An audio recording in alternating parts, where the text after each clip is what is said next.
Hi guys, welcome back to Flow State. Today we'll be talking about blood composition and function. So let's start off by talking about the plasma.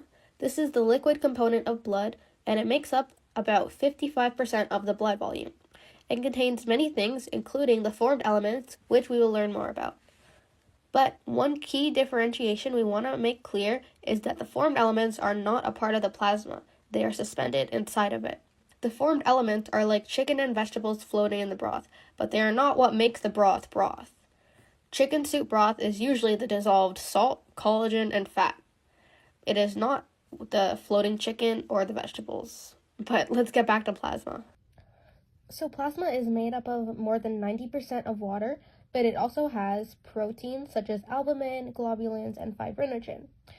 It is also made up of byproducts from metabolic processes, along with nutrients like glucose, carbs, and amino acids, and electrolytes, hormones, and respiratory gases. But let's further break down the roles of plasma. Plasma serves as the fluid foundation of blood. It provides essential clotting factors such as fibrinogen. It also plays a critical role in maintaining blood volume and blood pressure.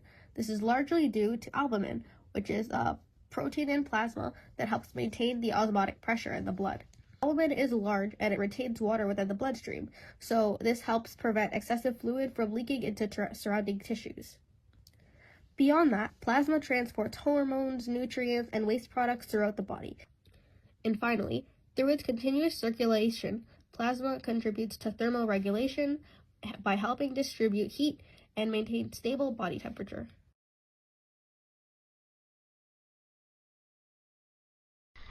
Pizza! Do a pizza! Just to briefly touch back on the transportation of respiratory gases, about 10% of carbon dioxide is transported directly dissolved in plasma, while approximately 70% is transported in the form of bicarbonate ions. This makes plasma essential for maintaining an acid-base balance and efficiently removing CO2 from tissues. Let's now talk about white blood cells or leukocytes. They are a vital part of our immune system and they circulate through the blood and tissues, identifying and responding to infection or foreign invaders. Each type has a specialized role and they work together to protect the body. One quick fact is that they make up less than 1% of the blood volume. Now you may be asking yourselves, why so little? Why can't we have more so that we can have more protection?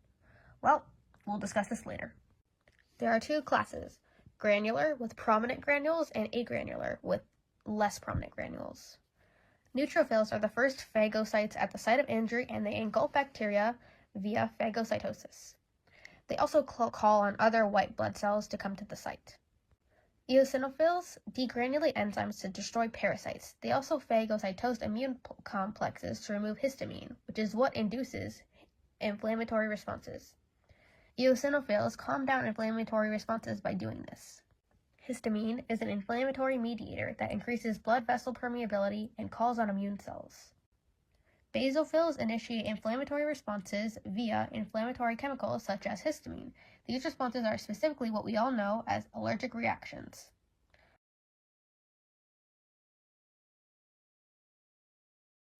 Monocytes arrive at the site 3 to 7 days later, and they phagocytose cellular debris. They are like the cleanup crew. And then we have lymphocytes, and there's two types. B cells, which mature in the red bone marrow, where hematopoiesis occurs, and then once they mature, they differentiate into plasma cells and mark pathogens with antibodies. This signals them for destruction. Then we have T cells, which mature in the thymus, and they circulate and destroy cancerous cells. Leukostasis occurs when very high white blood cell counts block small vessels, especially in the brain and lungs, and sometimes the heart and kidneys. This thickens the blood, making oxygen delivery harder, and it can trigger inflammation that damages tissues, impair organs, and in severe cases leads to sepsis or organ failure. Circled here are my white blood cells, and they are actively looking for dangerous bacteria, viruses, and toxic particles. Now that we've explored plasma as the transport and white blood cells as defenders of the immune system, let's shift focus onto other major formed elements, red blood cells and platelets. Red blood cells, or erythrocytes, are the most abundant formed element in blood. They make up about 45% of blood volume. They have a biconcave disc shape, which increases surface area for gas exchange and allows them to squeeze through narrow capillaries. Mature red blood cells lack a nucleus, creating more space for hemoglobin, the protein needed for oxygen transport. Each hemoglobin molecule binds up to 4 oxygen molecules, allowing efficient oxygen delivery to tissues. Red blood cells also help transport carbon dioxide, either binding to hemoglobin or converting to bicarbonate in plasma. They are produced in red bone marrow and regulated by erythropoietin, a hormone released by the kidneys in response to low oxygen. Their average lifespan is about 120 days. One pathology that impairs red blood cell function is iron deficiency anemia. Iron is necessary for hemoglobin production. When iron levels are low, hemoglobin production decreases, reducing oxygen carrying capacity within the blood. This results in fatigue, shortness of breath, and decreased exercise tolerance. The body may compensate for this by increasing heart rate to maintain oxygen delivery. In rehabilitation settings, anemia can significantly affect endurance and recovery, shedding clinical relevancy on underlying physiology.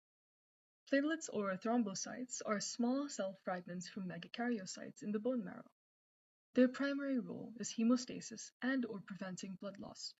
When a blood vessel is damaged, platelets cling to the injury site, activate, and form a temporary plug. This is known as primary hemostasis. Secondary hemostasis then strengthens this plug through a formation of fibrin, linking to fibrinogen in plasma. Thrombocytopenia refers to a low platelet count. When platelet levels are insufficient, clot formation is impaired. Patients may experience bruising, prolonged bleeding, or petechiae, spots caused by broken capillaries on the skin. This is important in rehabilitation because patients may have increased bleeding risk during manual therapy or post-surgical recovery.